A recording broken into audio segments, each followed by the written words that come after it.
Baik, dunia ni sahabat sekalian, memang kerja dia menipu kita. Kan? Orang kata memperdayakan manusia. Sebab itu kita tengok ayat 200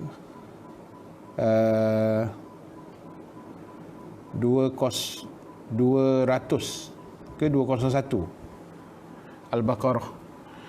Di hujung ayat tu, ayat 200 kot, saya tak silap. Hujung ayat tu Allah sebut faminhum man yaqulu rabbana atina fid dunya wa ma lahu fil akhirati min khalaq. Bro, ayat apa bro? Ahlan wa sahlan Ustaz Alim Nasir. Masuk pula dia mencelah petang ni.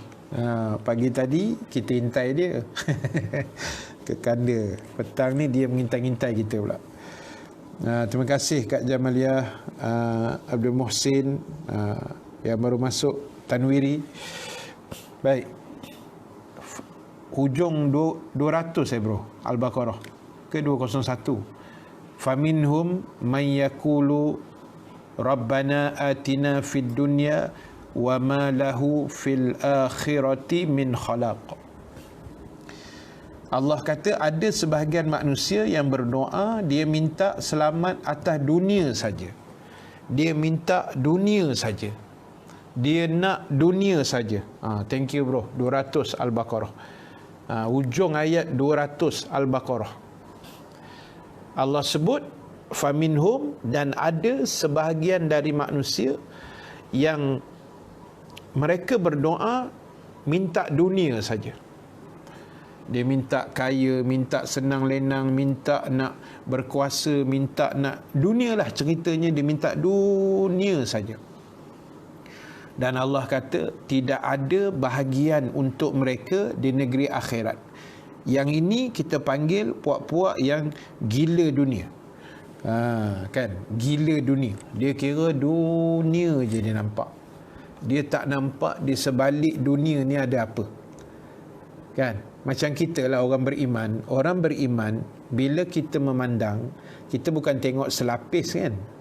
Macam kita tengok burung ataupun buah mangga harum manis. Lain macam sikit petang-petang ni kan. Kita tengok buah mangga, kita tak nampak mangga saja, kita tengok di sebalik buah mangga tu kuasa Allah yang menciptakannya, yang menghidupkan pokok mangga tu, yang mengeluarkan putik mangga, akhirnya menjadi buah, akhirnya bergayut-gayut di pokok tak? Mudah dipetik. Macam mana mineral daripada akar pokok tu sampai ke dalam buah. Itu yang orang beriman dipandang macam tu lah. Dia tak tengok selapis.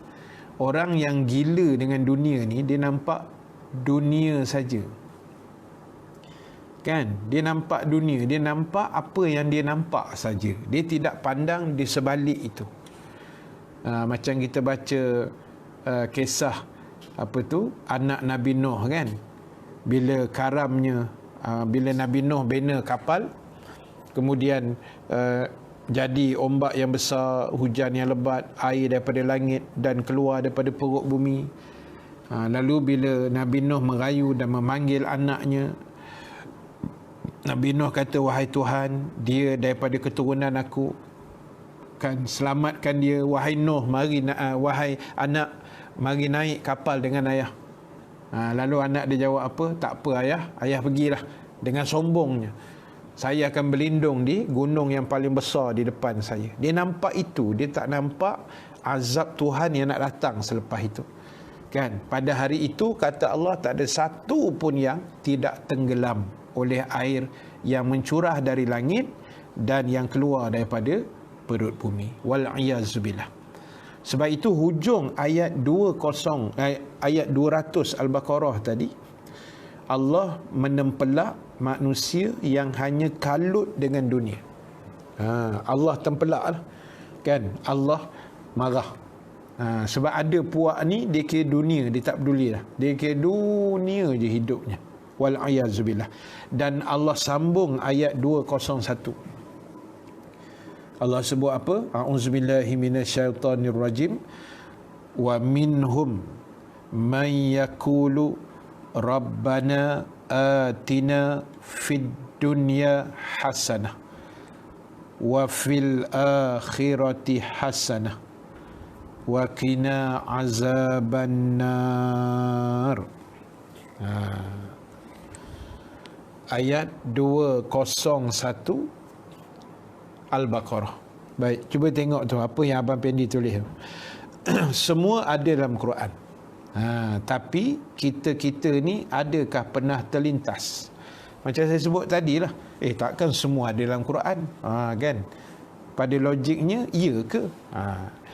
Jawapannya, kalau tak tahu, tanyalah pada yang tahu. Ayat yang saya baca tadilah. Dan contoh yang kedua, pada perbuatan solat. Dalam Quran, hanya disebut rukuk dan sujud. Mana pula datangnya berdiri, iktidal, duduk dua sujud.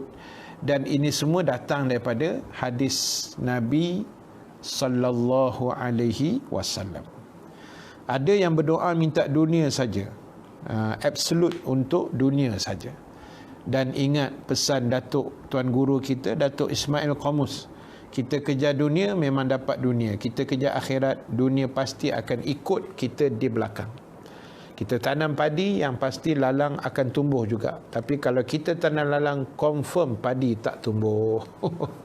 Terbaik abang. Kan? Betul lah tu. Datuk Ismail Qamus selalu sebut gitu. Kan? Tanam padi, lalang mesti naik punya. Tapi kalau tanam lalang, confirm padi tak naik. Hasilnya tak ada lah. Jadi sebab itu, kita kejar akhirat. Ada ulama kata dunia akan mengejar kamu dari belakang. Bila kita pulun akhirat, dunia akan ekori kita dari belakang. Tapi kalau kita pulun dunia, akhirat meninggalkan jauh ke belakang. Cuba kita perhatilah, adik-beradik ke, saudara mara ke, jiran-jiran ke, kawan-kawan yang memang orang kata kaki dunia ni, memang akhiratnya akan terbarai habis. Sungguh saya cakap. Kan? Akhiratnya akan terbarai habis. Kan? Bila pulun dunia, mesyuarat, bukan tak boleh mesyuarat sampai tak semayang, kan? Cari rezeki sampai lupa halal haram. Semua dikautnya, rasuah pun jalan, semua masuk. Jadi, akhirnya semayang tidak. Apa jadi?